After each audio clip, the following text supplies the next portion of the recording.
At first, it just looked like an old, creepy dollhouse. The details were insane, though. Tiny furniture, miniature wallpaper peeling at the edges, little rooms frozen in time. But something felt off, like the air was thicker inside, like I wasn't really alone. The dolls were lined up neatly in the living room, their faces blank, but somehow watching. I decided to inspect every room. The kitchen had little plates with dried-up fake food. The bedroom had a tiny rocking chair that looked worn, and in the attic, there was a single, lonely doll that was separated from the others. Why was she up there all alone? That's when I noticed something weird. The tiny rocking chair had moved. I was sure it had been facing the window before, but now it was turned toward me.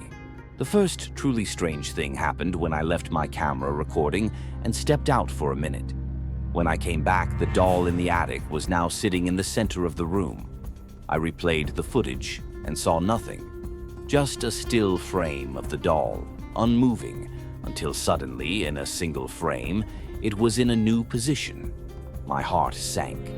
That's when I started hearing the tapping sounds, soft, almost rhythmic, coming from inside the dollhouse walls.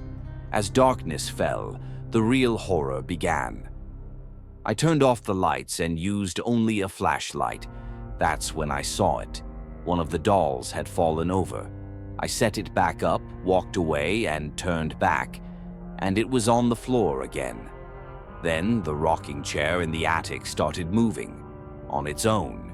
It creaks back and forth, slow and steady, like something unseen is sitting there.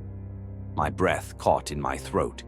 The tapping sounds got louder, and then I heard whispers, faint, almost childlike, coming from inside the dollhouse.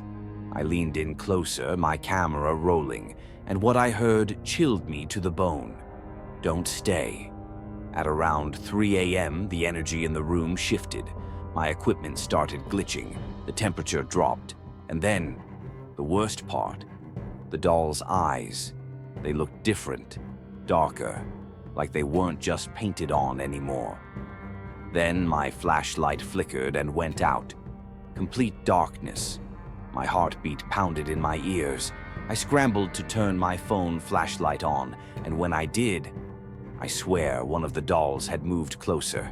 I hadn't touched it. I hadn't even looked away long enough for it to move. It was just closer. And then came the laughter, a tiny, distant giggle. That was it. I decided to wrap up, but not before doing one final test. I asked the dolls, if someone's here, move something. Silence. And then, the attic door of the dollhouse creaked open by itself. I barely made it through the last few hours. I stayed still, barely breathing, waiting for daylight. The sounds continued. Whispers, tapping, the occasional movement of a tiny object. But the worst was when I started packing up. As I was putting the dolls back, I noticed something written on the tiny wallpaper inside the dollhouse. I hadn't seen it before, but under the right light, faint, almost scratched into the walls, were the words, "We see you."